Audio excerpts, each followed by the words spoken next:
you was a man with a family and saw yourself sinking, what would you do? Would you continue to sink, or would you get it out the mud? You see, this is our story about how we as a family rose from the bottom and went to the top. This is a story about how my family helped me become a famous rapper in America. When things get tough, do you lay down or do you keep going? Life is what you make it. Yeah, this is our story. Let's get it. Alright, so what's your name? Nazia Walker Dillon. Okay. And where do you and your family currently live? What state do y'all live in? We live in California. Okay, good. And this is in this process of helping your stepfather become a famous rapper, what is your position in this family? Like, what do you do? How do you help this family try to reach this goal? I hold the speaker and I hold the phone and I watch my baby sister and I give them support. Okay. And how is it when you're watching your baby sister? Like, does she cry or does she like make things hard sometimes? Is it hard for you to pay attention to her? How do you feel? Only when I'm holding her, that's when she gets all fussy, but when she's in the stroller, that's when she's just calm looking. Sometimes she talks a lot. Okay. And do you get to be in the video sometimes? Yes. Actually, I got to be in 2. I got to be one in this year, and it was actually pretty fun. I actually liked it. Okay. Is that would you say that's one of your favorite parts? Is that your favorite part about, when you get to help out with the family? Yes, that's one of my favorite parts. Okay. What is your goals in this process? Like, what would you like to see happen? What would you like to see happen with the family by the end of this process? I would like it to change our life and for us to be happy, and for us to not always be down and to make good accomplishments and to go and accomplish our goals. Okay. Well, thank you for your time. I appreciate that. So what's your name? My name is Ashley. Okay. And how did you meet Twan.com?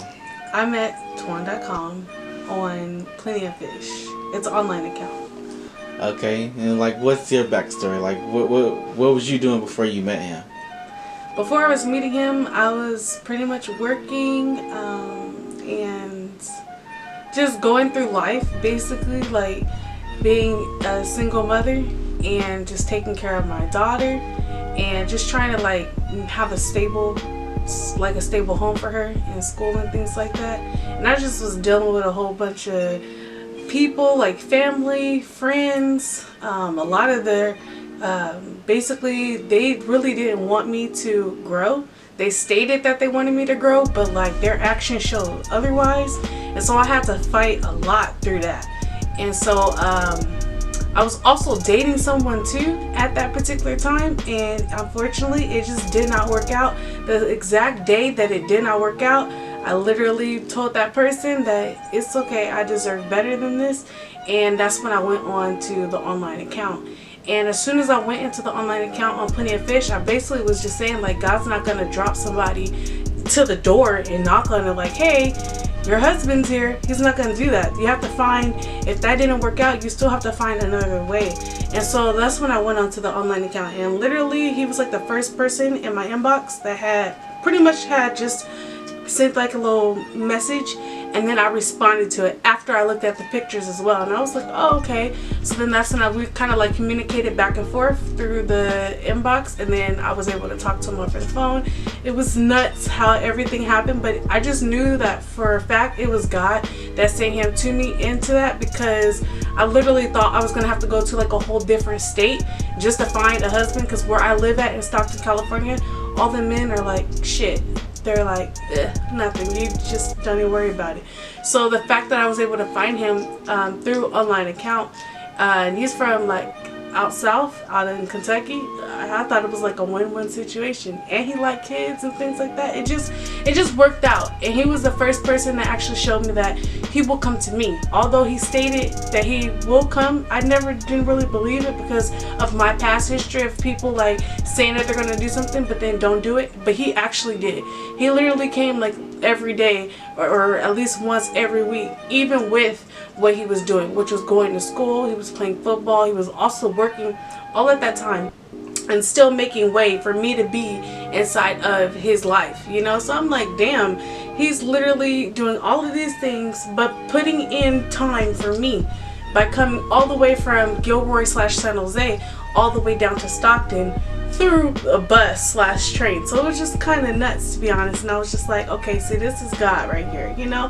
When you see things like that, you don't just let it pass you by. You go ahead and work on it. So then as the time went on, as our relationship was going, it was moving fast, but we still kept it like at a slow, steady pace. We went on ahead and like basically moved him in, and it's been great ever since, you know. But as I moved him in, that's when all the little friends and the family members who like they want the best for me, but they really don't want the best for me, yeah, that's when they started all running through. I told one person that I was dating him, and literally it was like a whole swarm of people just attack. Oh, they thought they was doing something, okay? But I just had to show them, and so did Antoine. He had to show, or Twan.com, he had to also show them that, like, wait a minute, hold on.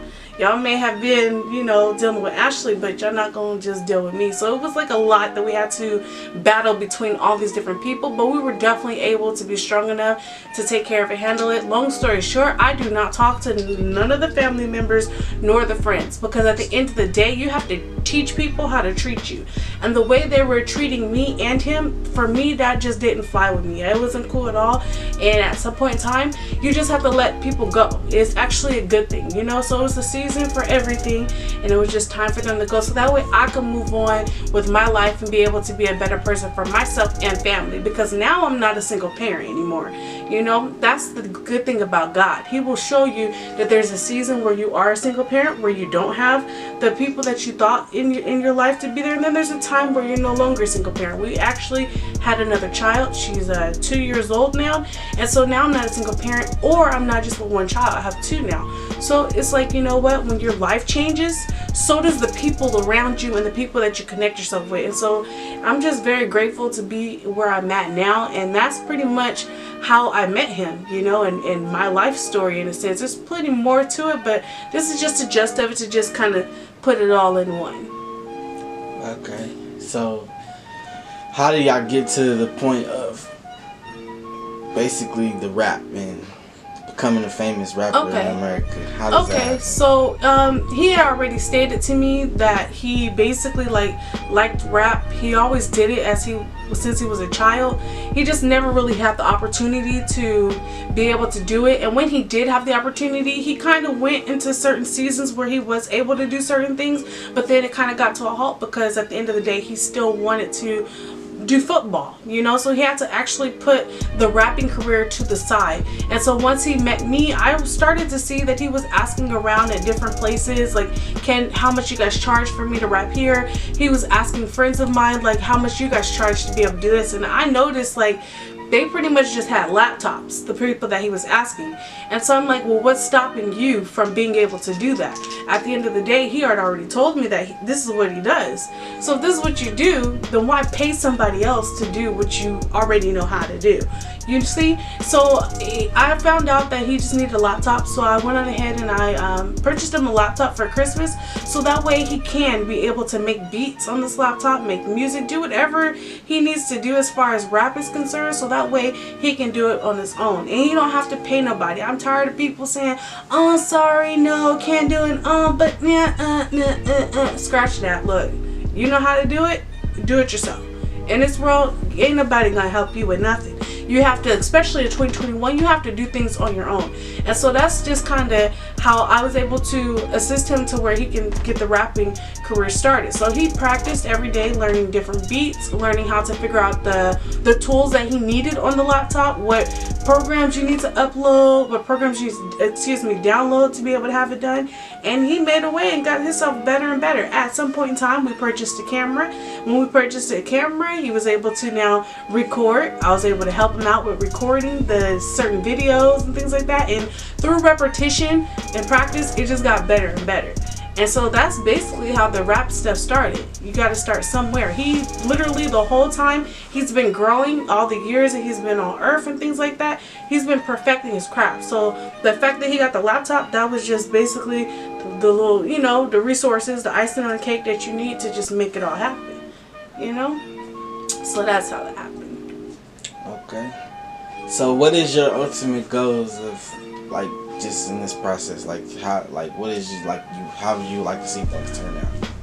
Okay, so my ultimate goal is to definitely be able to assist him in whatever it is that he do, because at the end of the day, he's still just a person, you know, and that person wants things to happen in his life. I want stuff to happen in my life as well. So the fact that I'm assisting him, it's assisting us as well. Like when you become one together, everything that you do is all together. It's all gonna go hand in hand. As long as I'm connected with him, then I get to reap the benefits too, you know. So another thing that I would like a particular goal is to elevate my life to another level.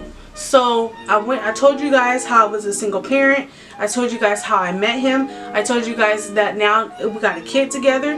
Now it's time to move out of the home that we're in, which is a 1-bedroom apartment. We have 2 kids now, so that's a family of 4. So it's like it's time to move to the next step of my life. So at this point, my goal is to move into another place. My goal is to definitely perfect being the camera person, you know, perfect that.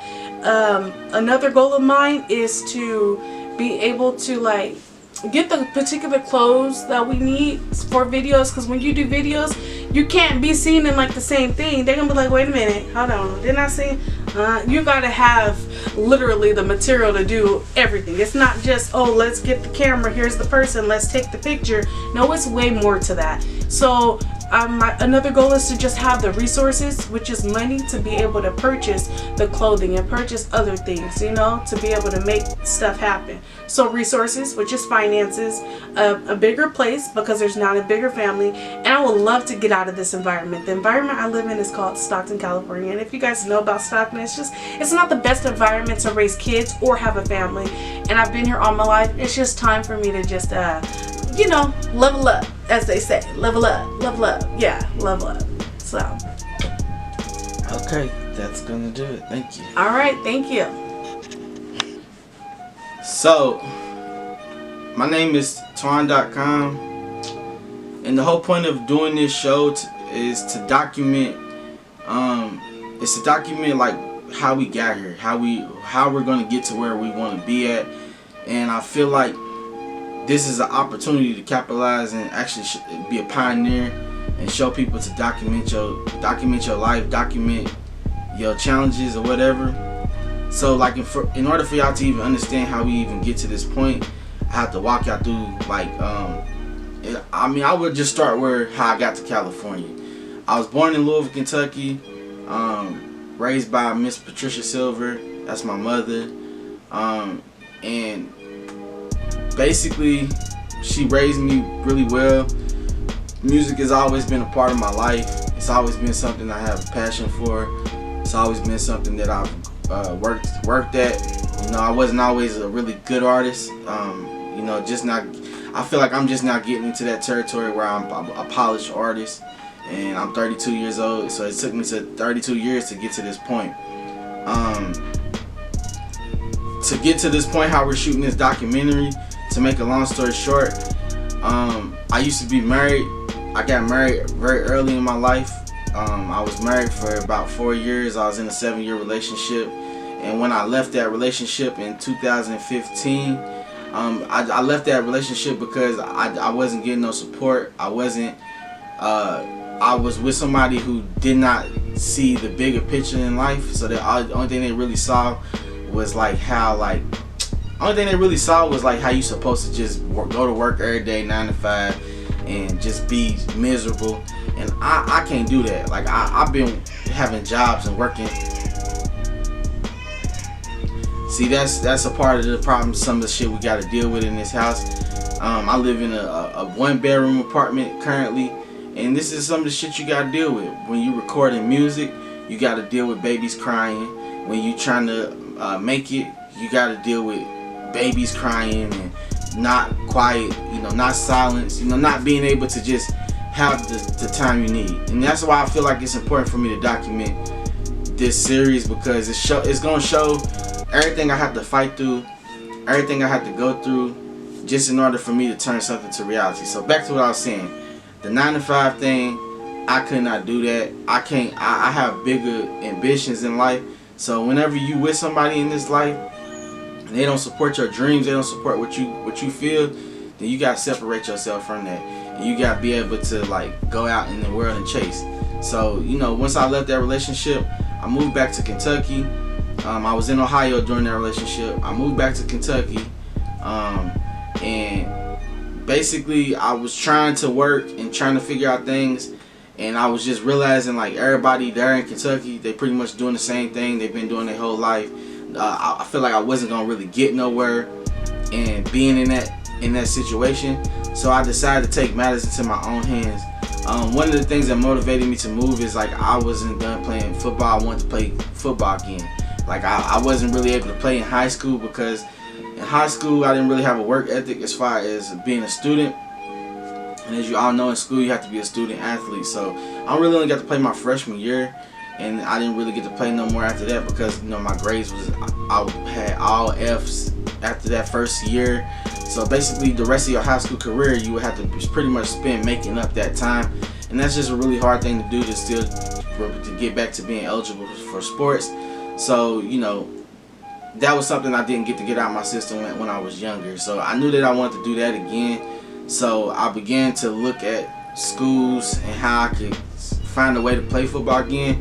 But one of the places that I landed on was in Gavilan College in Gilroy, California. So that's what led me to moving to the state of California.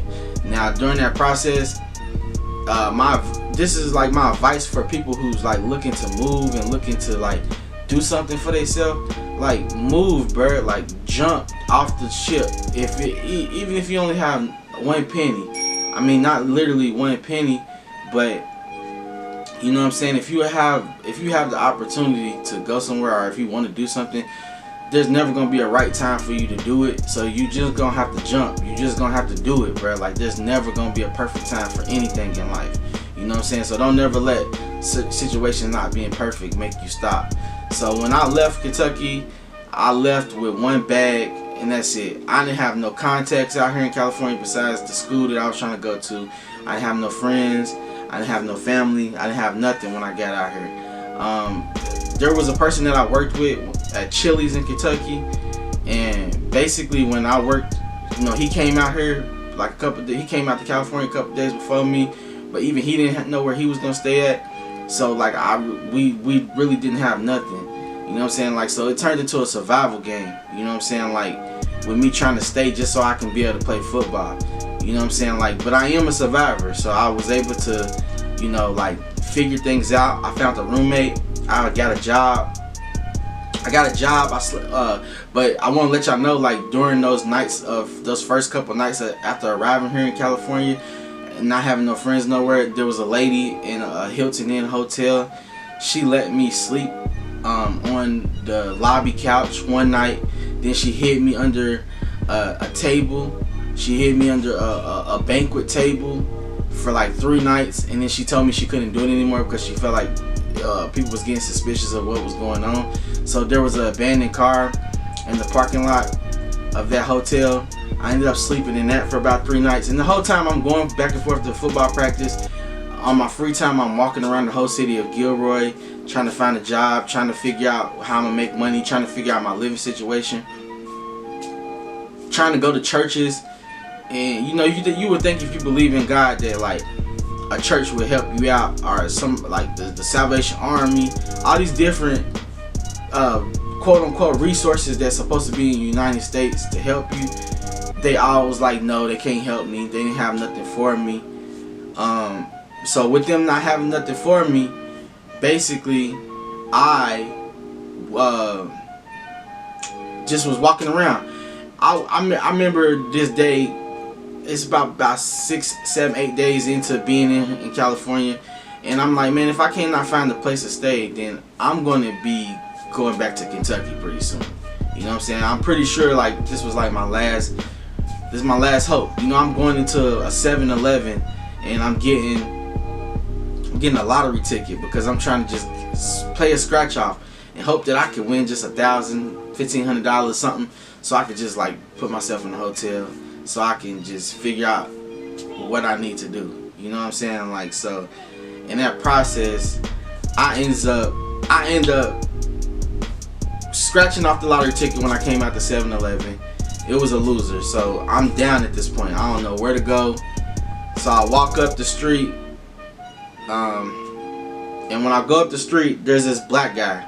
Now, for those who are unfamiliar with the city of Gilroy, or the town of Gilroy, I just want to go ahead and say it's predominantly Mexican, it's predominantly Hispanic, but there is white people as well there sprinkled in. These people have money, you know what I'm saying? Like, so this ain't even a town to be homeless in. This ain't even a little part of California where you even want to dare to be homeless, because the people there would not understand your struggle. They would not understand your fight. They would not understand like your background, what you come from. They just don't understand it. You know what I'm saying? Like, so like I said, I ran into a black guy. His name is Greg. You know what I'm saying? Like, and he, you know, he's from Oakland, Palo Alto, that area. You know what I'm saying? He's from the Bay.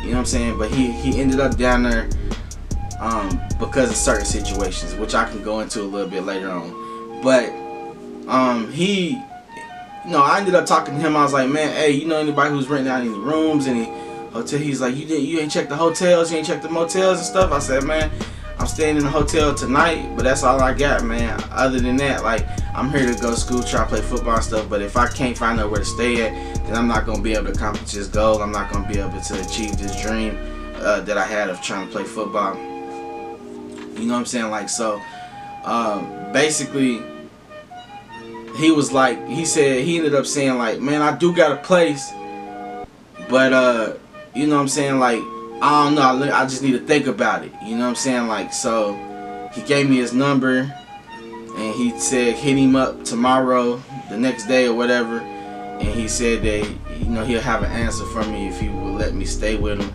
And I told him I could pay him $500 a month. And so basically that day I had a job orientation, and I had a hotel for that night. So that means the next day I would be basically back out on the streets and not knowing where I was going to stay. So I really need this to fall through. So I went to that orientation that day. I handled the business there and got the job or whatever. And I ended up hitting him up, and he was like, he thought about it, and he was like, come on, I got you, come on, just come on, bro. So, boom, I got a place to stay in Gilroy, which is a blessing.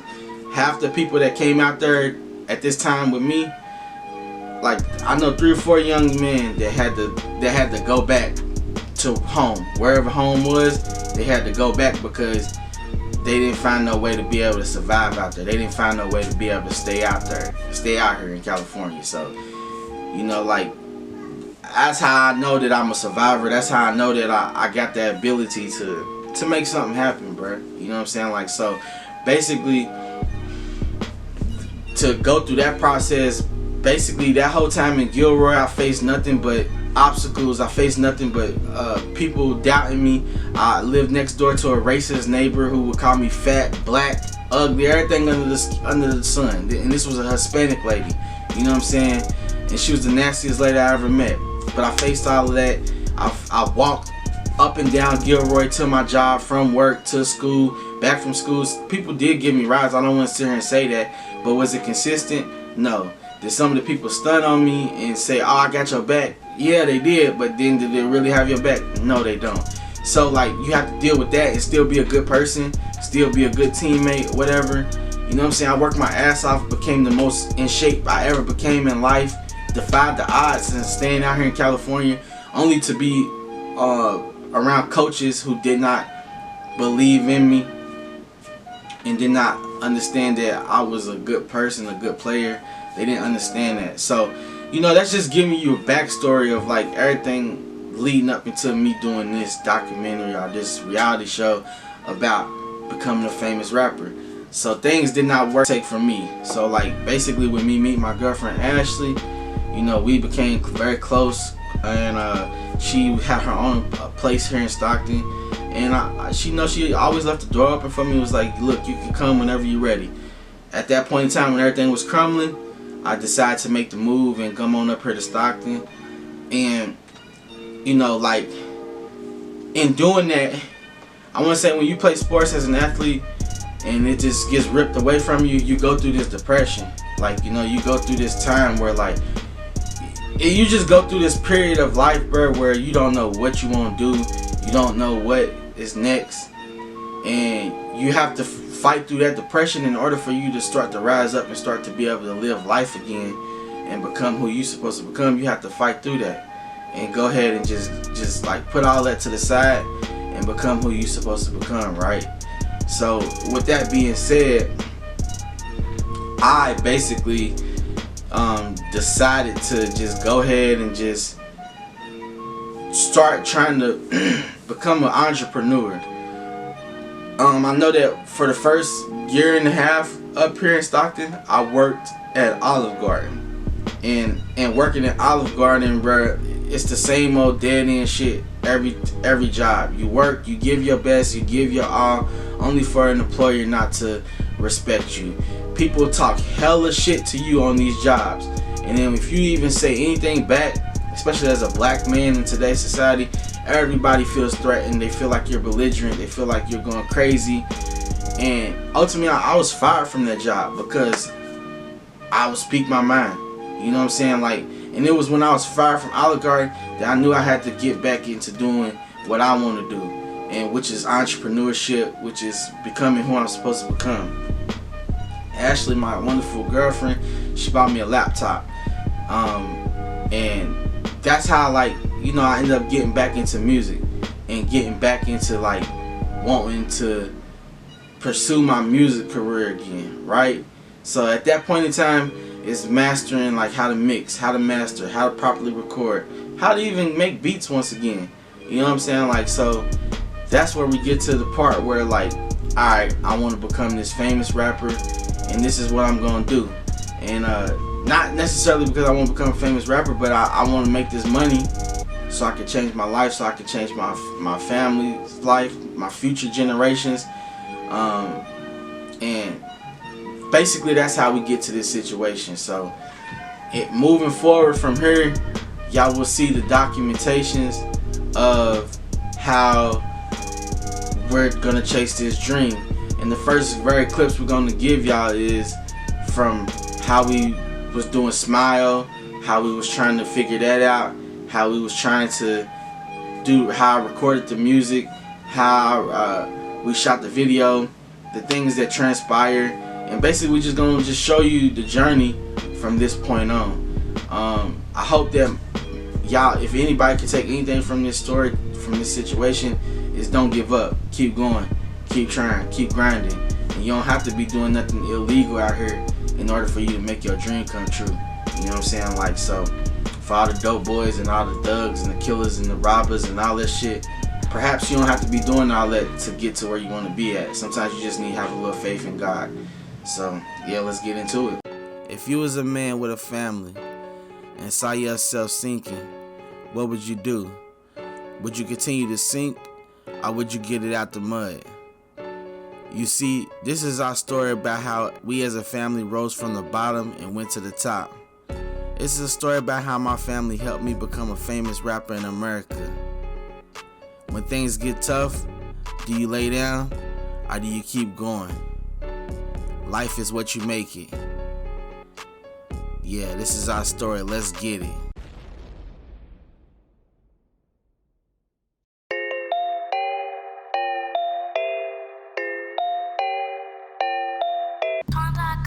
I remember waking up with my lights off. In the morning, cold water with the lights off. Mama couldn't pay the bill, but I don't blame her cause it's where they try to break you. One of the most toughest things is when you have to first record the song. It's like you have to keep recording and recording and recording and recording and recording and recording and recording. It just seems like you're never gonna get the song done sometimes. So the fact that you're able to get the song done, all I want to do is go shoot the video after that. Mama couldn't pay the bill, but I don't blame her cause it's where they try to break you will. Have you on your knees.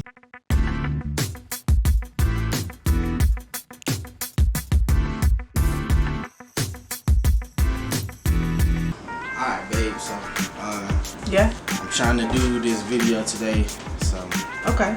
like we just need to get ready so we can just make that happen. So normally when I have an idea, I'm usually spontaneous with the things I do and how I go about handling things.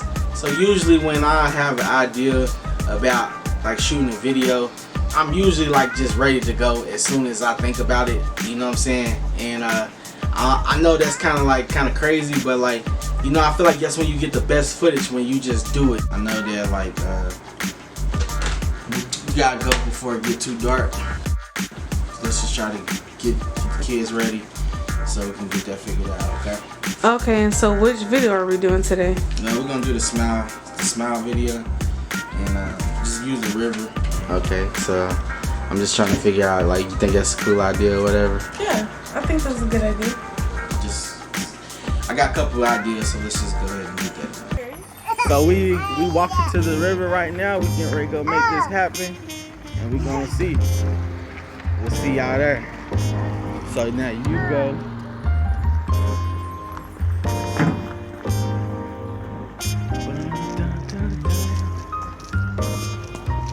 What's up, what's up, what's up?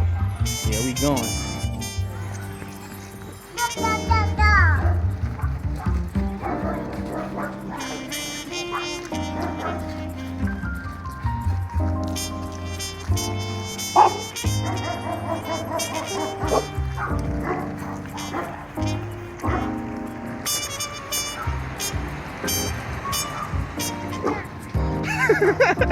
What's good?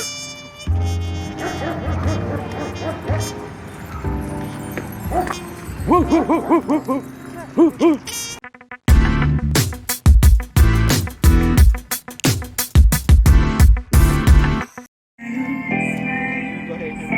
Wake up each day with smiles. I know it's been tough for a while, but don't you stress, baby, just smile. I love your smile. I remember waking up with my lights off. In the morning, cold water in my washcloth. Mama couldn't pay the bill, but I don't blame her cause it's where they try to break your will. Have you on your knees screaming, Jesus take the wheel. On top of that, here go your past due water bill. So I can't stop till I be a major deal. I do it all myself, don't need a major deal. Time is moving fast and we won't be here forever. Rain, sleet, snow, we gon' build this shit together. Can't stop till I get my crown and my feathers. Better thank the man every day, Ned Flanders. Till I'm coming home like my name Fred Stanford. Plus I made them niggas backpedal Deion Sanders. Plus I know they get to acting on Ted Dancer. Plus you know my verse is hitting hard, Cam Chancellor. Smile. Wake up each day with a smile. I know it's been tough for a while. Smile. Wake up each day with a smile. I know it's been tough for a while. And them mosquitoes, let's talk about them mosquitoes, bro. I think one is still in here with me. Nah, I'm just fucking around with y'all. I remember waking up with my lights off. In the morning, cold water in my washcloth. Mama couldn't pay the bill, but I don't blame her cause it's where to try to break your will. Have you on your knees screaming, Jesus, take the wheel. On top of that, here go your past due. So we now at the second part of the video where we're gonna use. So far the kids, they been pretty good. They not having no problems in the winter. You good? Okay, she's good. You good? Okay, she's good. All right, so we're gonna go ahead and get this filming in and we're gonna check in, okay? Back up. I remember waking up with my lights off. In the morning, cold water in my washcloth. Mama couldn't pay the bill, but I don't blame her cause it's where to try to break your will. Have you on your knees screaming, Jesus, take the wheel. On top of that, here go your past due water bill. That's why I can't stop till I be a major deal. I do it all myself, don't need a major deal. Time is moving fast and we won't be here forever. Rain, sleet, snow, we gon' build this shit together. Can't stop till I get my crown and my feathers. Better thank the man every day, Ned Flanders. Till I'm coming home like my name Fred Stanford. Plus I made them niggas backpedal Deion Sanders. Plus I know they get their acting on Ted Dancer. Plus you know my verse is hitting hard, Cam Chancellor. Smile. Wake up each day with a smile. I know it's been tough for a while, but don't you stress, baby, just smile.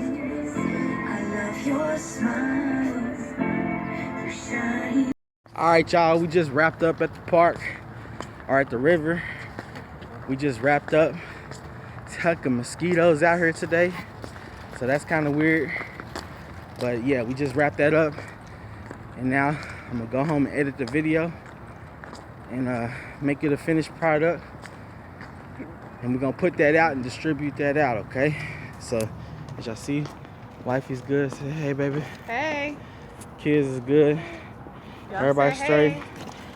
And yeah, we're gonna see y'all back at the editing, or maybe this might be the end of the episode. I don't know what the editor want to do.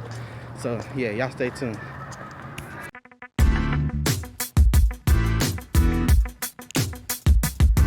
How was today when y'all was out, getting things done, handling business? So today when we was out getting things done, handling business, it was pretty cool actually. We was able to like walk there and get there and do what we have to do. It was a little weird when like people are like asking us random questions. I mean, people are driving in their car and they're yelling out to us just because we're doing something that's out of the ordinary to the people here in this town that we live in. And then when we got there, like, it was cool. We was able to record. I was able to record them. The kids was actually listening. They weren't like crying or nothing like that. The oldest, she was actually like helping out with stuff. There was like some mosquitoes that was like trying to attack, but just swat them up real quick. We seen a frog in the little river part, but like overall it was really good. He was rocking to the beat of the music and stuff like that. Everything was cool. The only thing is that if you guys ever want to like do the recording and stuff, be like ready to see everybody staring at you. And when I say everybody, I mean everybody, okay? It's because it's just out of the ordinary. But today went really good, and it's a good workout. Thank you for watching episode 1. We'll see you on episode 2 on becoming a famous rapper in America. So overall, today was a good day. Today was a good day because, you heard wifey say, every day the kids don't really cooperate with us. They don't really do their best to their ability as far as when we just need quiet time. But overall, today was a good day when we was out and about. A lot of people was. It's about to be springtime or whatever, so a lot of people are coming out. A lot of people stopping us and talking to us, staring at us, because just what we do is just not out there. It's not normal. So basically, when you don't want to be normal, you step outside that box, and when you step outside that box, that's what you get. You get a lot of people staring. You get a lot of people just looking at y'all weird and stuff. But it is what it is. Overall, we're gonna keep grinding. We're gonna keep working hard as a family until we get this breakthrough. And when we get this breakthrough, we're gonna be so thankful because y'all got to come along on the journey with us. So yeah, y'all just stay tuned and just check in with us. Peace. Smile. Wake up each day with a smile. I know it's been tough for a while, but don't you stress, baby, just smile. I love your smile, you shine. I remember waking up with my lights off, in the morning cold water in my washcloth. Mama couldn't pay the bill, but I don't blame her, cause it's where to try to break your will. Have you on your knees screaming, Jesus take the wheel. On top of that, here go your past due water bill. That's why I can't stop till I be a major deal. I do it all myself, don't need a major deal. Time is moving fast and we won't be here forever. Rain, sleet, snow, we gon' build this shit together. Can't stop till I get my crown and my feathers. Better thank the man every day, Ned Flanders. Till I'm coming home like my name Fred Stanford. Plus I made them niggas backpedal Deion Sanders. Plus I know they get their acting on Ted Dancer. Plus you know my verses hitting hard, Cam Chancellor. Smile. Wake up each day with a smile. I know it's been tough for a while, but don't you stress, baby, just smile. I love your smile, you shine. It was Brandon, it was Corey, it was Sean, it was Aaron, it was me. We would spend the night every week. It don't matter, just pick a house. It was Lisa, my mama's, I'd tell his house. Uncle Rodney used to have us at his bitch's house. We would even go and kick it at Dwayne's house. We'll be a Village West at Jermaine's house. Auntie Sheila, she was cool, never kicked us out.